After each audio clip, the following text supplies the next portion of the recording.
Hello, this is Dan Shea with Veterans for Peace Forum, and this is March 28th. We do this every once a month on the last Saturday of the month. And today's program, I wanted to welcome a couple of people here that I've known Ryan Stroud for a while, and then Ray Facundo is somebody new to just meeting him today. But there's a project that's going on at veterans at PSU. It's called PSU's Veteran Community Veterans Voices and Combat Papers. And I've invited them to come here and speak about the event, but we want to kind of get a chance to get to know them. Most of the people know me from a number of programs. Again, I'm a Vietnam veteran, U.S. Marines, machine gunner at the time in 1968 in Vietnam, and then spent a number of months in the Philippines before I came home. For me, I had to deal with a loss of some brothers and very good friends in Vietnam. I also, the very idea that I lost my sense of who I was, sense of the person I was in the very beginning. The sense that my country had told me I was going there to save other human beings, and I didn't quite buy it, but at the same time you thought that maybe you could contribute and at least try to keep safe yourself and other people around you. But in the end, that was kind of a betrayal, and that betrayal left me with a moral injury. Both a mental sort of injury that it didn't surface right off. It didn't surface until actually the Gulf War in 1991 when they first went in. And I remember I was at PSU, so this is good to have you here. I was in art classes at the time, and I remember, President Bush had put President Bush had put a line in the sand, and said if Saddam Hussein crosses that line, they were going in. And sure enough, I heard all of a sudden somebody hit the alarms on the at PSU, and that's not unusual. People went during finals, and some people would do that to stall somehow, thinking that they can stall their tests one more day or one more hour. But that day I knew, as everybody filed out, and I heard people just complaining about having to come out there and the false alarm. I said, there's no false alarm, people are dying. And that really shook me up, and that was a real beginning of taking a look back at my history, taking a look back at what was happening and how this came to be. And I wrote my first story. I would say a story for the Vanguard at that time, reflecting upon my experience.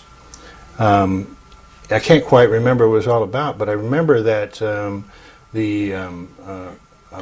a week later, people were coming up to me and asking me, "Were you the guy that wrote that article?" I said, "Yeah." And one guy was a Vietnam veteran who actually served as security at PSU and helped work on the Vietnam Memorial up at the parks. He was on the foundation up there.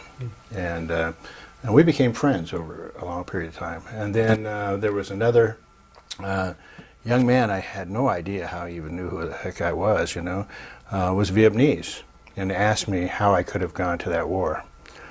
And the piece that I wrote was actually one in which I was a contrition, in a sense. So it wasn't like I was calling anybody names or anything. So I was a bit surprised by his question. And it's been that question that I think veterans get all the time. And sometimes it's hard, to tell your personal story. Sometimes it's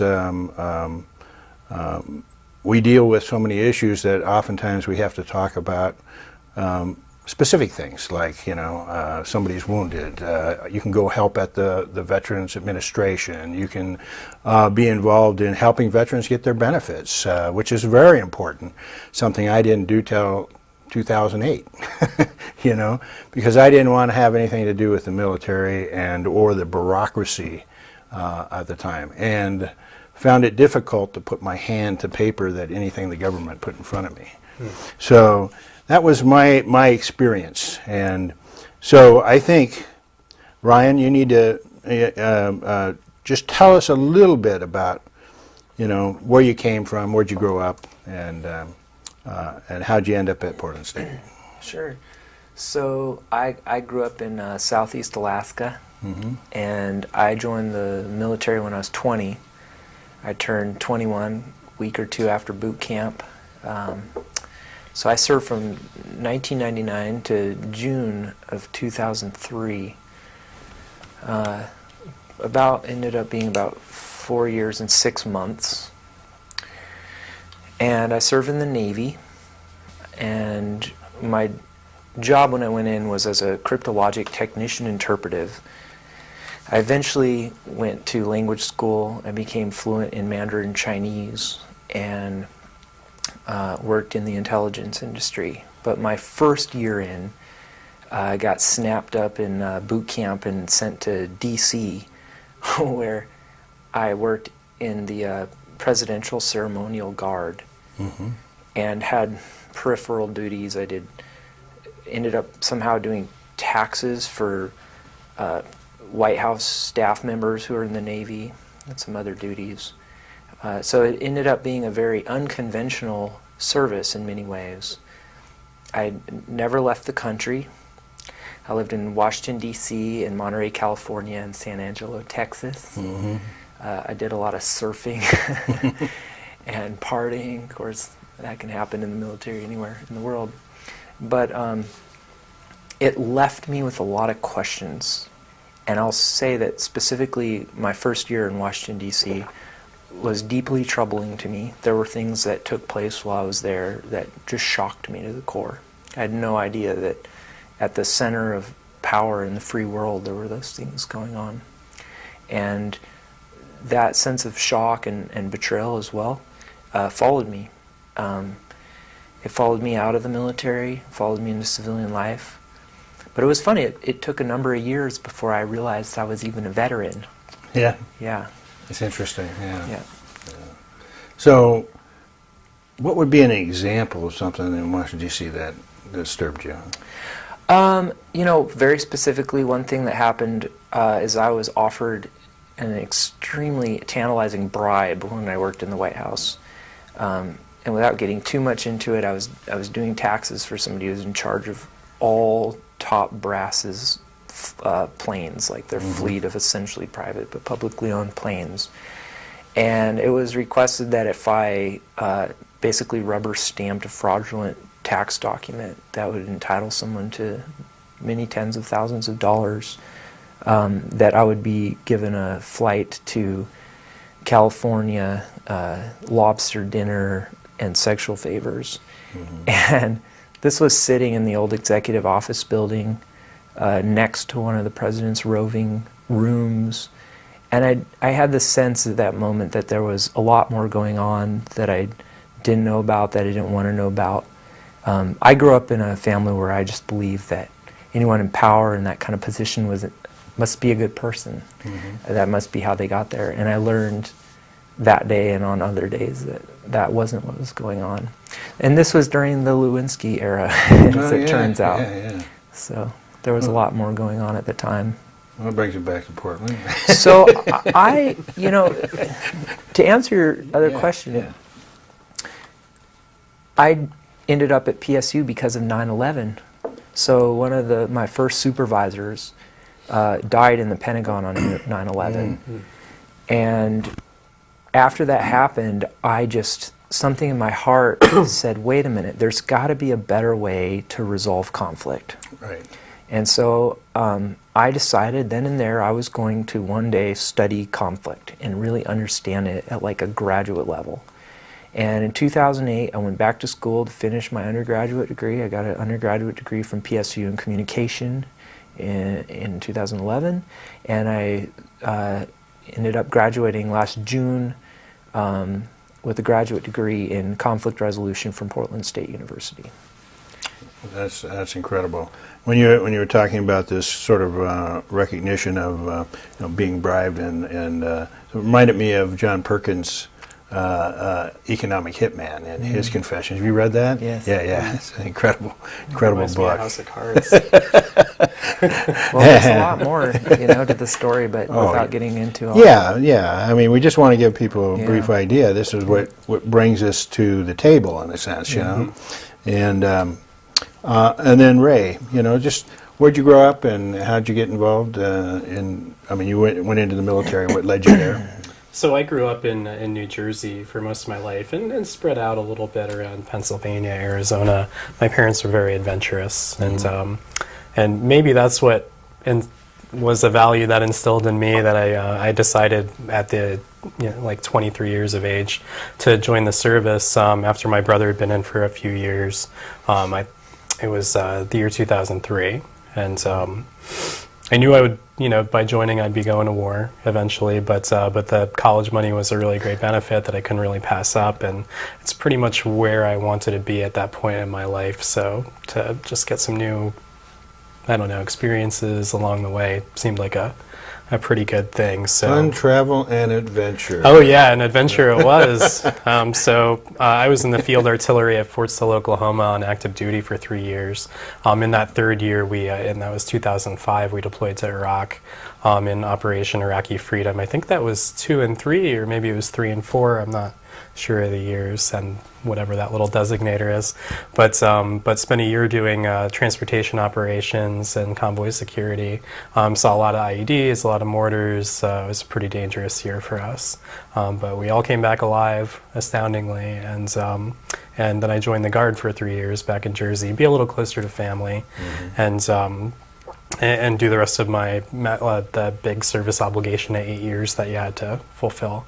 So of course at that third year of my contract in the National Guard, we deployed again, and we went back to Baghdad, but as detainee operations in Camp Victory. Yeah, it was an easier year, but it was still very taxing.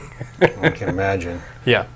Yeah, and you a VSO officer then too? Are you trained? No. So I'm trained as a social worker. I came back from the second deployment and finished up my bachelor's degree in English, and I did that online through Thomas Edison State University in New Jersey, and then I started looking at master's programs, and I was on the teaching track originally, but my wife had asked me, hey, is this really the right fit for you?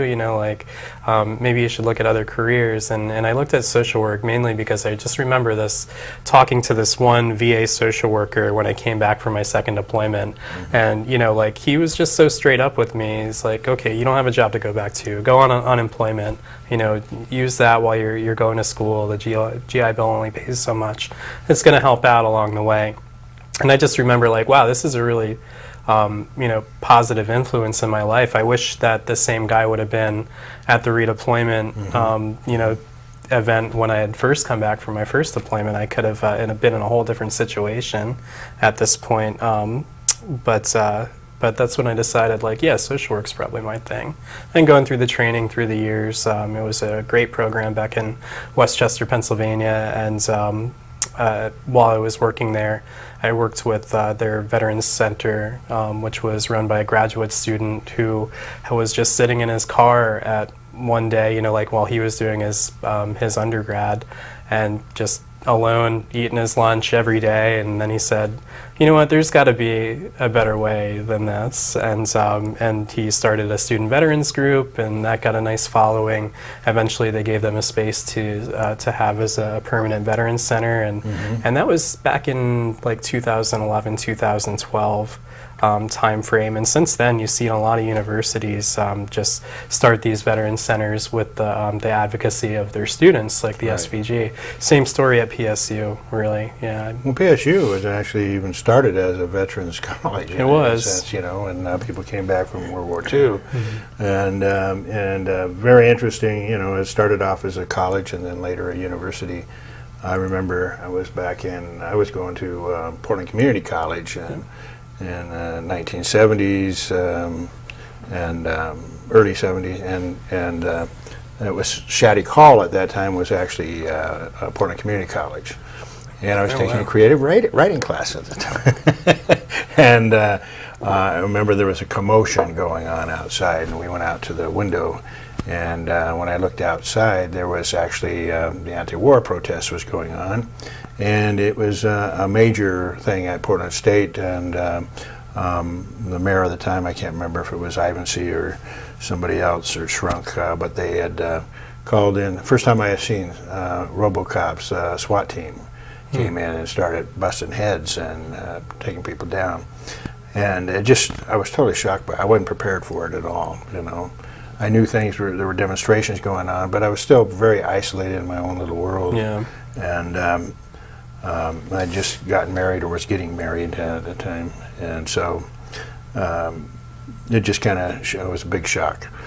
Portland State has been a major center for me in a lot of activities. The Multicultural Center. I founded an organization there, Students for Unity, which is still there.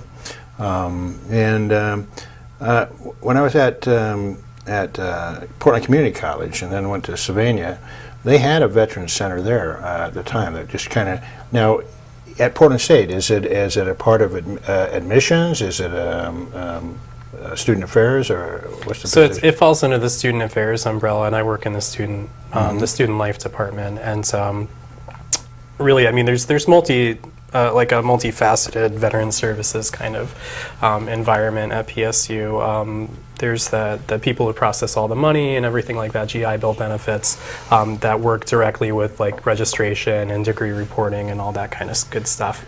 And then on the more supportive side in the student life area is the Veterans Resource Center, and that's what I coordinate. And we're more just we have the Women's Resource Center, the Queer Resource Center, the Resource Center for Students with Children, and somebody noticed that there was a gap there to fill. And it was the Student Veterans Organization, who were very, very active at the time. This was several years ago at this point. And yeah, they just did a lot of advocacy. They approached the student fee committee that funds all these type of programs, and the students cared enough about it, to fund it. So. Yeah, I used to be on that, and I demanded that students get a good share of money to be taken care of, because it was their school. You know, it's our school, it's our fees. We should be going towards student groups and create an environment so that people share their knowledge, their education, their experiences. I love that we had at Portland State students from all over the world, you know, and you had an opportunity to come together and collaborate on issues.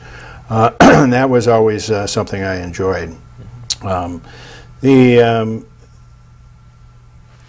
As I've started going through a number of things in my life, and you know this, is that in 2008, I think it was, just before then, we did the Welcome Home Project, which was on Memorial Day.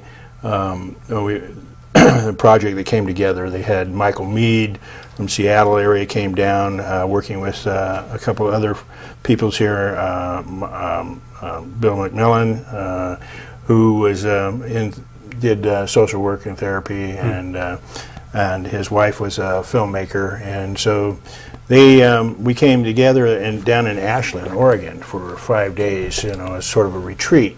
And Michael took us through, you know, talking about our experiences, and then getting us to sit down and write our stories and write poetry. And then at the end of that, they did a performance in which we all read our poetry. And it was like sold out in the Ashland Theater, you know, and it must have been 3 hours we were there, and people stood to the very end. It was incredible. But the thing was filmed too, so there's a film out there that's available, and people can go on, you know, just Google Welcome Home Project, and they'll get that story. It's an incredible film, and it's a good resource for veterans, because we're dealing with our own issues. Each of us is different, and we come at it from a different angle. I remember when I was in that project, that one of the things is that storytelling was a part of the healing. You know, it's also a part of us learning how to talk about our experiences, you know. And some of us had never talked. Some people had never, ever told anybody any of those stories ever in their life.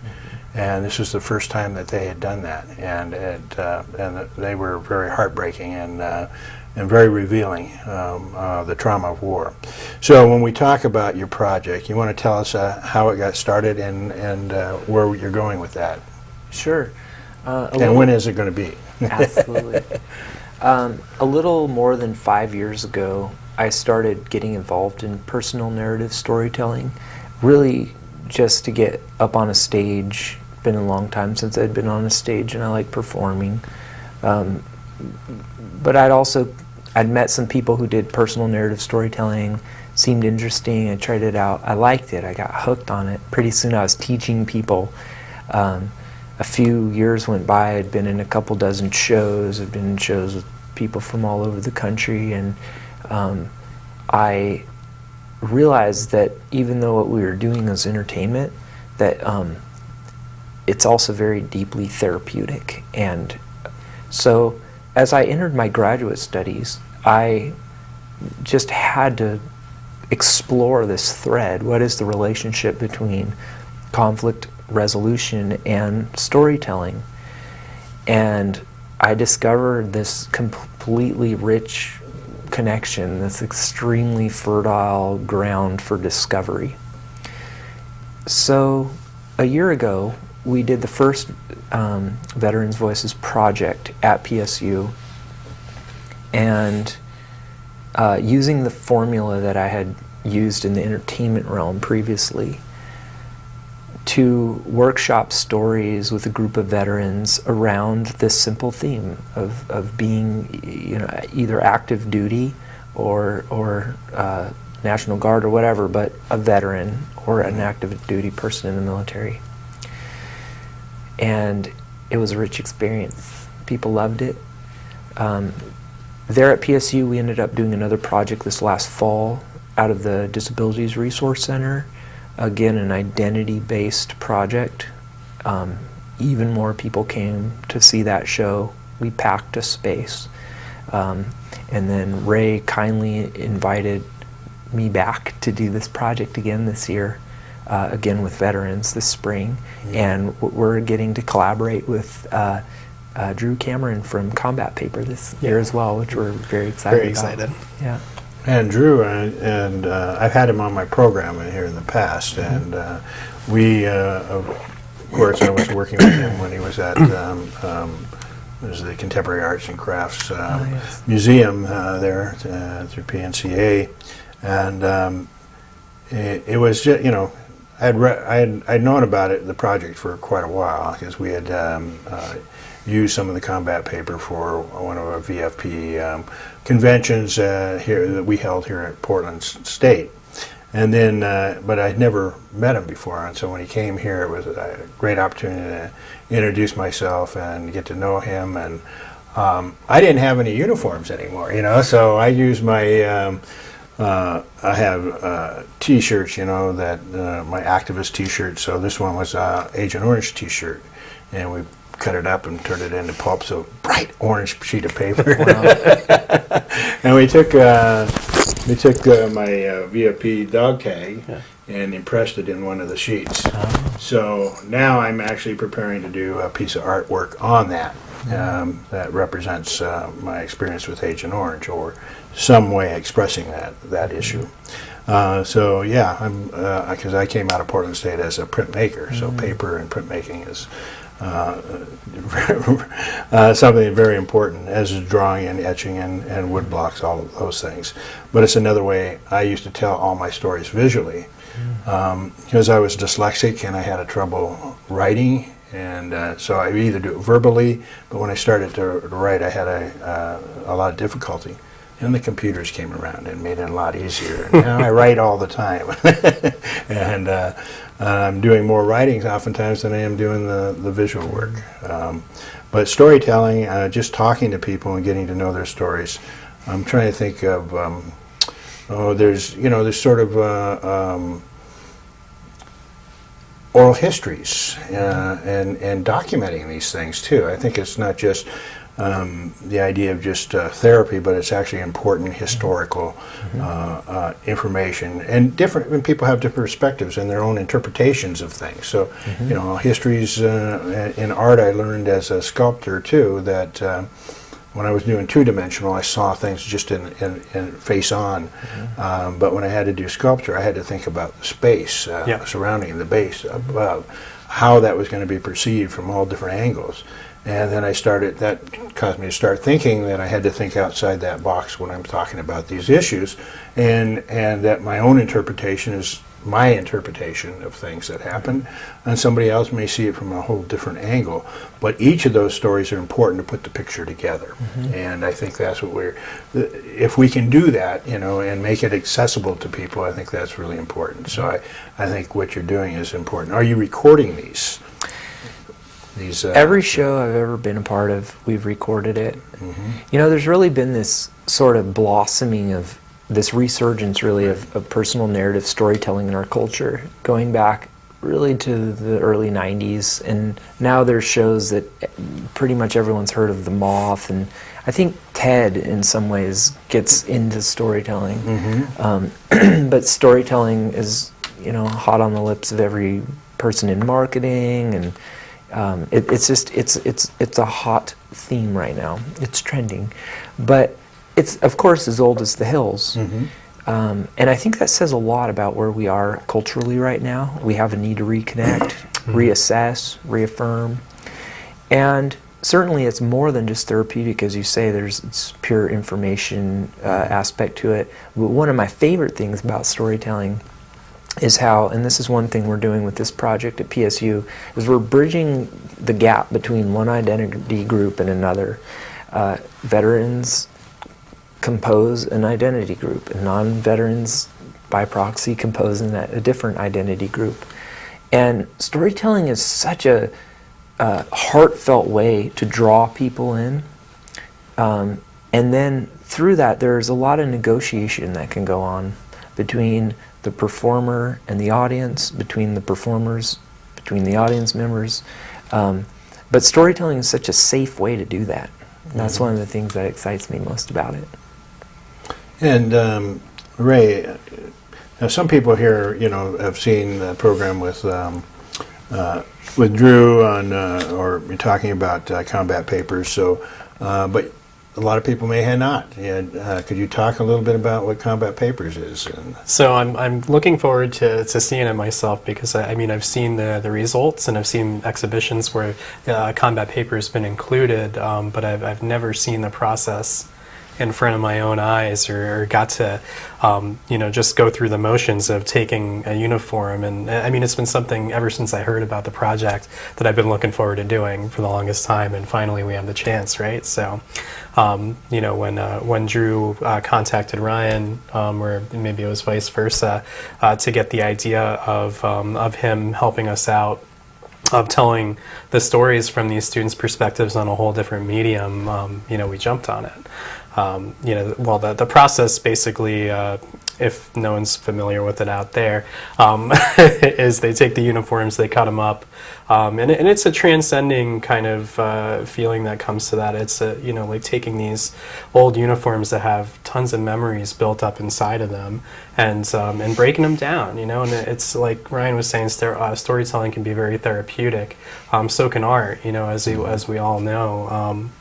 And having the chance to just take those memories and break them down, and to reflect on that during the time, to converse with each other, all the people that are involved, from all different walks of life, or possibly different deployments or different times of service.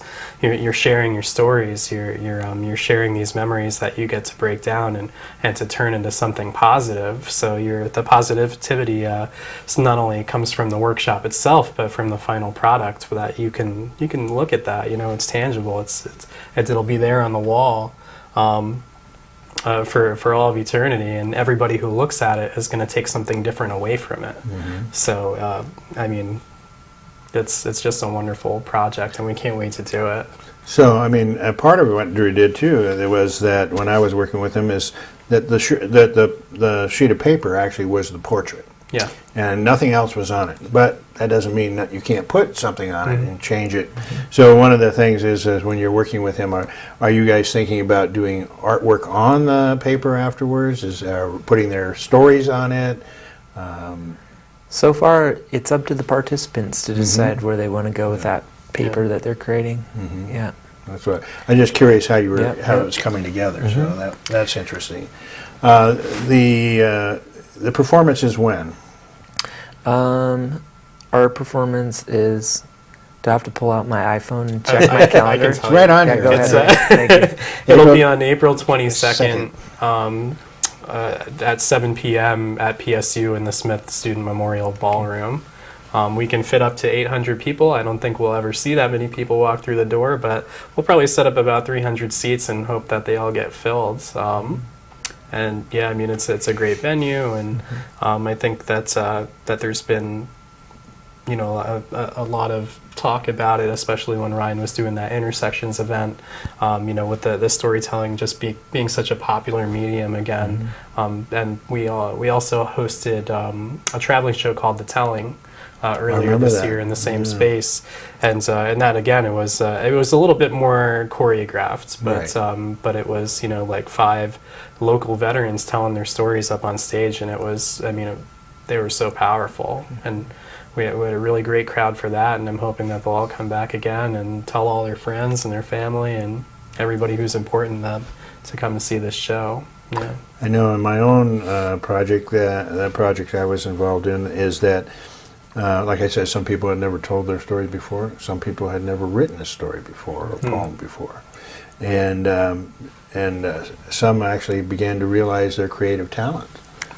And now the next story may not have anything to do with veterans, you know, but it opened up a door for people to express themselves in other ways, to use their imagination to tell some other kind of, maybe a growing up story or total fiction or whatever it might be. And that was that's one. You know, some friends started playing music and becoming musicians and writing songs and poetry, and taking that into the community and sharing that with other people, which I thought was amazing. So you never know. I mean, it's like a lotus blossom opening up and going in all these different directions, and we don't know how far that spreads. But for me, you know, I just think of it as one way in which we become more a part of a community and stuff. So I think that's a great idea. Have you had resistance to it at all? Have you had? I have. Yeah. Yeah, I have. Before I did the first, so again, there was a couple years of doing this in the entertainment realm, and then there was this shift in my thinking. I thought, that's great, and lots of other people are doing that, but I personally want to be involved in using storytelling to affect some kind of more transformative change in people's lives and in society. And to do it in a rather non-directive way, let the storytelling speak for itself and see what comes of that. And what happened was I originally wanted to address the issue of policing-related violence in our community. And I have heard stories from police officers that are fascinating stories that I think everyone in our community would benefit from hearing, about their experiences of violence, of sometimes being unfairly and sometimes fairly vilified for things that have happened on the streets. And then, of course, there are many stories I've also heard from fellow community members about their experiences. And I thought, well, wouldn't it be fascinating to get cops and people who've been beat up by cops together on a stage telling their stories and just letting that, just see what comes of that. So at one point I had a liaison assigned to me by the Portland Police Bureau to do this project. We were all set to go, and then the DOJ got wind of it. At least this is what I was told by my liaison, is that the DOJ said, no, you cannot do that. You can't have cops up there telling their stories. It's too inflammatory, it could be bad PR. But more than that, there's a culture of silence in that world. And since then I've been blessed to speak with people like Joanne Hardesty and other organizers in the community who've also given me, I will say humbly, hopefully, some perspective about what it would be like for people who've Who been were beat up victims. by cops Yes, I was gonna to say get in a that, room too. with Yeah. cops. Yeah. So I really, really, really tried to do that project. I Yeah. put about 2 years into that. But that's a place where storytelling, it seems the collective is not ready to do it yet. I still think it could be a hugely transformative thing, but so far it's not the right time.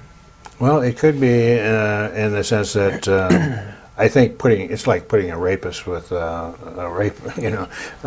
victim and having them talk to each other. I think would be very hard and could be abusive. And that happens. Yeah. There are victim offender They dialogue do that. projects But that it's are very hard super for people. transformative. And Yeah. there's even in war. I mean, victim. I mean, I've been, as a Vietnam veteran back in Vietnam, talking with the Vietnamese who we were there to kill. And soldier to soldier, and a machine gunner again with the people, and we were able to have that sort of dialogue and share our pain together, and so that it is positive. In fact, people don't realize that even in the Korean War, there were these reconciliation projects between the people, the Japanese, the victims of various atrocities that came together to try and deal with these issues.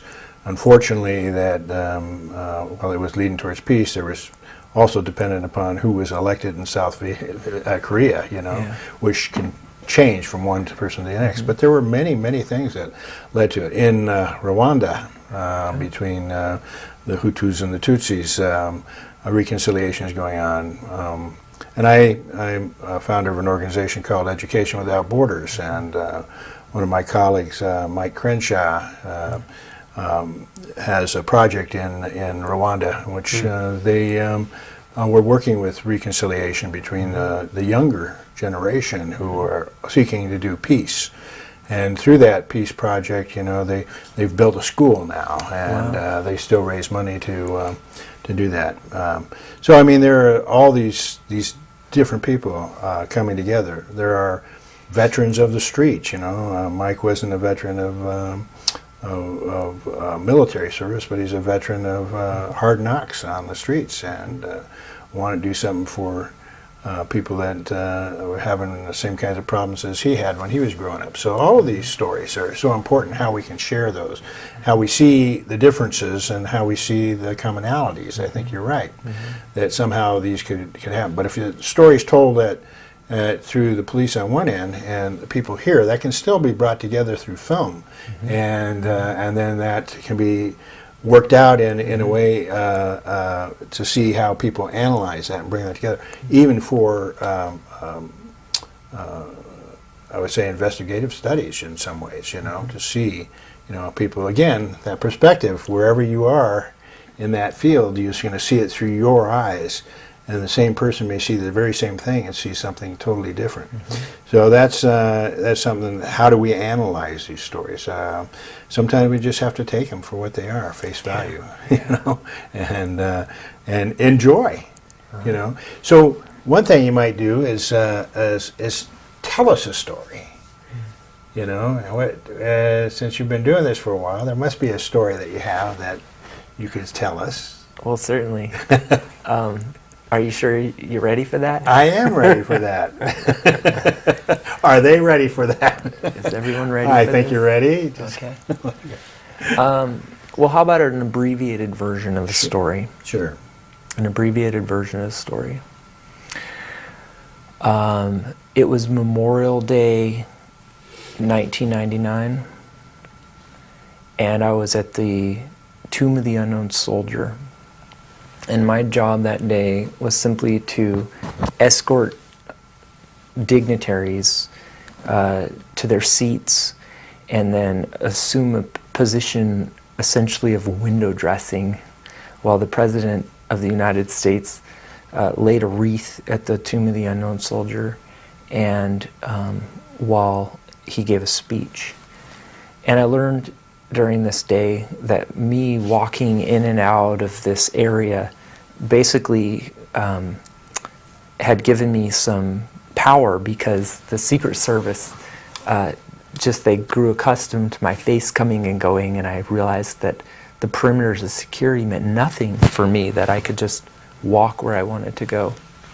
So the ceremonies happened, and the president gave his speech. And during his speech, he mentioned someone who was sitting in front of me. And so after the speech, the President Clinton, made his way toward us to shake hands with the gentleman he'd referred to.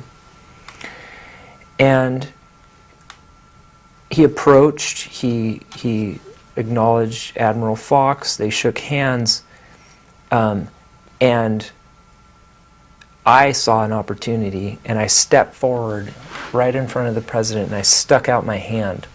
And there was a sea of cameras, and what could they do? The President had to shake my hand. He had to take my hand, and he did. And the thing is, I may have been a bit naive. I was still a young man, but I believed at that time in my life that if you look deep enough, like really deep, into somebody's eyes, you could take the measure of their soul. And I decided in this moment I was going to take the measure of the soul of the leader of the free world. And so he went to take his hand away, and I held on to it. And he kind of tried to pull it away, and he looked left, and he looked right, and as if to like say, Secret Service, somebody, there's like a cuckoo guy here all of a sudden, what am I going to do? But I was in my uniform, they weren't looking at me, they were all looking outward. And when he looked back at me and I was staring deep in his eyes, I saw something that really shook me to the core. I saw fear. Now, I think that's a perfectly rational response on his part to my intense gaze. And I will say that I then let go of his hand and he was able to carry on his way. But it was shocking to me that the leader of the free world would feel fear about anything. I'd always imagined him as this person who had his hands on the helm of reality. I mean, he's leader of the free world. He can do anything. He controls everything. And I realized in that moment, it just, rationality took over, and I realized that this is a human being, that it is impossible for them to rule the entire world, that the world is a complex and mysterious place. Anything can happen. And that the democracy that was my impetus for joining the military, that idea, that construct didn't exist because somebody told us it existed, because somebody made it exist. It existed because it existed in people's hearts and minds collectively. Mm-hmm. And for me, that was the day where I really learned what it was I learned what it really is to be a member of a society. Yeah. That's great. And Ray, do you have a story? Ray's full of stories. I don't have any prepared, but but I guess I don't know. No, just off the top of my head, a big question that people ask is, what's it like, to go to war? And when I think about it, just on the spot right now, I think back to leaving Oklahoma and getting on the plane and flying overseas for that first time, and just how exciting and how scary it was. I remember just everything going through my head at the time of like, oh, I could die out there, I could come back, a whole different person, I could lose a limb, I could, who knows? Just who knows what's going to happen in the end over there. And I'm surrounded by a bunch of guys who are just having the time of their lives from what's on the outside. We're all trying to support each other. We're all trying to make light of the situation all the time. And, for like a 17-hour flight to Kuwait. Right. And, it got to be, a lot of fun, and we had, some good times. We actually stopped in Ireland, and the commander he was a younger guy. He was a really nice guy. Stepped out to the pub? Yeah, well, that was just it. He's like, well, you can all have one drink, one, and try telling that to 300 guys, all wearing the same thing, and so they hit the bars, and I mean it was, let's just say it was the longest, it was the longest line to an airplane bathroom that I've ever seen in my life. Man, what a smelly flight that turned into. But then landing and like waiting in Kuwait for almost a month before we actually got on the C-130, flew out, and then doing like these combat evasive maneuvers into the ground, like onto the runway at Baghdad International Airport. You had that happy-go-lucky attitude that everybody was sharing on like the commercial jetliner with the great food and the bathrooms and and all the good stuff from that, and it just turned into this really, really solemn moment, this feeling of like, oh well, this is it. And there were some of us who were veterans on the plane. There were some of us who weren't, and like they had prepared us from their many years of combat before that, like we were gonna go right into the kill zone, and that's exactly where we were. So just getting off that plane and getting loaded up into trucks in the middle of the night, not knowing where we weren't sure if we were on base or off base, and we heard mortar fire, we heard indirect fire, we saw the tracer rounds in the distance, and we were there. Yeah, many stories like that. I wanted to, while we're here, we're talking about combat papers also, and Drew will be coming here to work with Veterans Voices at Portland State University. But he's also coming here a little earlier, and Drew is going to be at a project called Deconstruct and Divide, Conversations Through Collaboration. One related event is going to be Artist Talks with Drew and Jesse Albrecht and Aaron Hughes. Aaron's been a part of Iraq Veterans Against the War, and that's going to be April 7th at the Oregon College of Art and Crafts, the Centrum, and that's at 8245 Southwest Barnes Road. Another project is going to be April 11th at Ash Street Projects, 524 Southeast Ash Street. It's sort of a pop-up art show with Drew and other veterans. So it's about endless war. So it's an opportunity for people to kind of walk into this story with both learning about combat papers, but then coming to PSU. And is the project going to be open to the entire public? Is it? Yes. Yeah, it's free actually, and open to the public. We're all very excited to be sharing stories with the community. One of the things storytelling does is it just sheds so much light of complexity on what anything is. So we're excited to share with the community, with the PSU community, but with the community at large, some just a little sliver of the myriad of experiences that you can have in the military or out of the military. Yeah. Well, since you guys shared a story, I think I should probably share a story. Now, this is not a combat piece. When I was in the Philippines, a little bit different. I've written this in a blog too. I mean, there's a couple of stories. There's quite a few stories from that period. But this story is one in which a couple things happened. In Vietnam, the jungles were silent. There were just the mosquitoes and maybe scorpions or something like that. But the tigers and the monkeys and everything were gone. When I was in the Philippines and I would have to march, I was at Subic Bay, Marine Corps. We would have to go around in the jungle, and they had these various areas in the jungle, and our company would guard one area, and we'd go around 4 hours on, 4 hours off, and for 4 days, and so we'd be out in the jungle day or night, and that jungle was alive. It sung. It was beautiful. I loved it. It was hot, and I can remember the smells of that jungle and the sounds of the jungle, and I could walk down there and there were water buffalo off to the side sometimes, or a wild pig you hear running through there. When you had to stay out of the way, and sometimes a guard would kill one, they bring it back and barbecue it. They had 100 and some odd poison snakes, and all kinds of insects everywhere.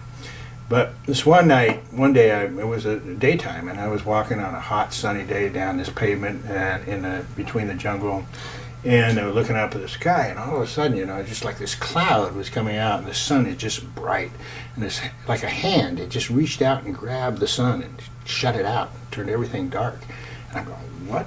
I'm having a flashback of something. Something's happening here, and it just totally blew my mind. And all of a sudden, these little things came falling out of the sky, and they were dropping on me. They're like these little bugs just crawling all over my body, and I was really freaking out. And I found this shelter, and I got underneath it, and I watched them as they hit the ground, and they just kind of marched off into the jungle, And then I see these little things spiraling down, like maple leaves coming down after the little maple things that spin down there like helicopters, and they hit the ground. They were really translucent and hit the ground. They just filled it up like right now you see the cherry blossoms filling up the street. Yeah. These just filled up the entire pavement like snow. And all of a sudden I'm looking there and I go, I'm still trying to figure out what is going on here.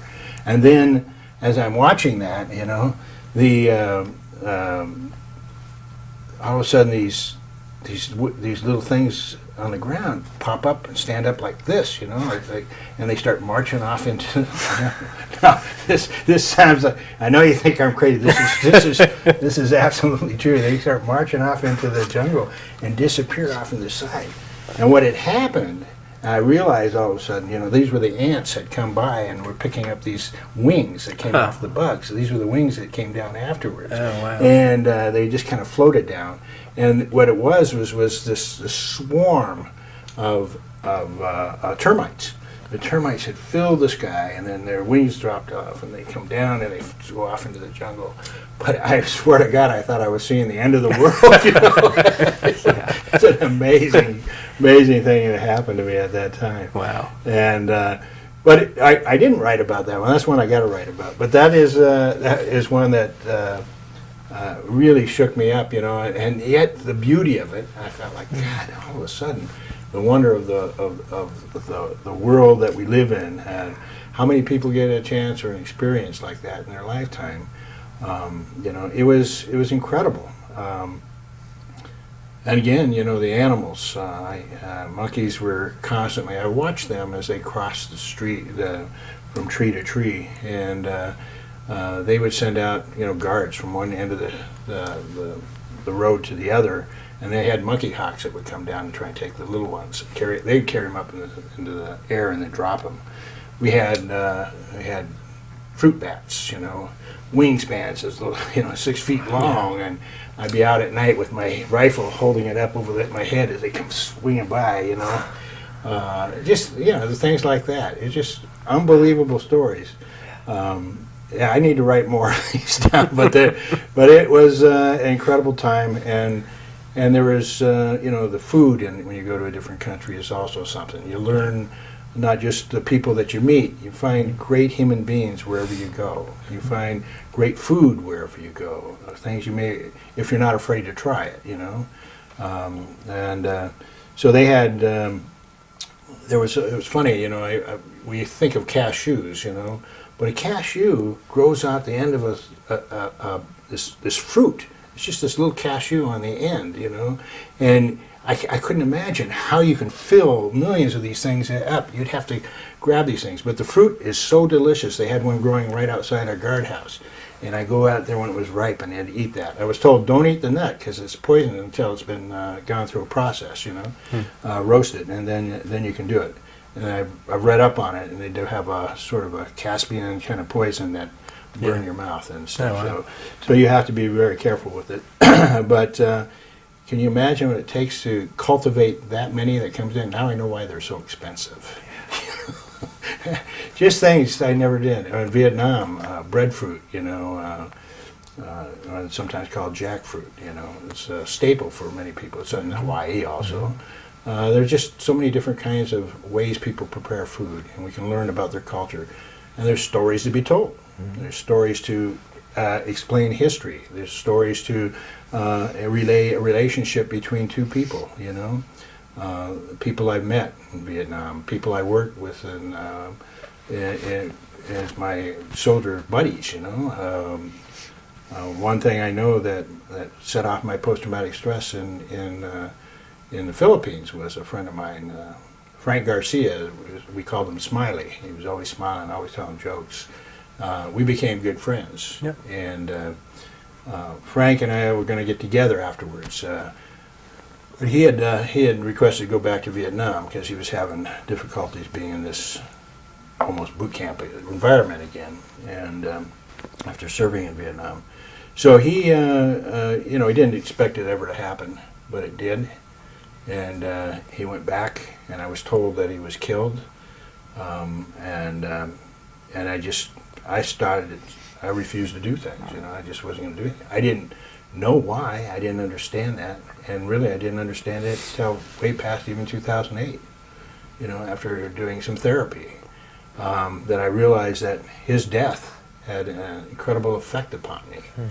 And I just, you know, those are things that people don't understand. That, I mean, they do. I shouldn't say they don't understand. I mean, I didn't understand it. I didn't know how to share it or even explain it. But I'm not sure all the times therapists understand it, you know. They understand how deeply this stuff is ingrained in us, and I may not remember it at times, and then one day my body I become depressed. I don't know, your body has body memory, and it can be related to something that happened in Vietnam. It can be related to something that happened to you on a personal level, and people have to just be aware. I think a healthy thing for anybody is to be aware that you know, our experiences, our bodies remember when we forget, and sometimes we forget because it's a healing way for us to deal with it.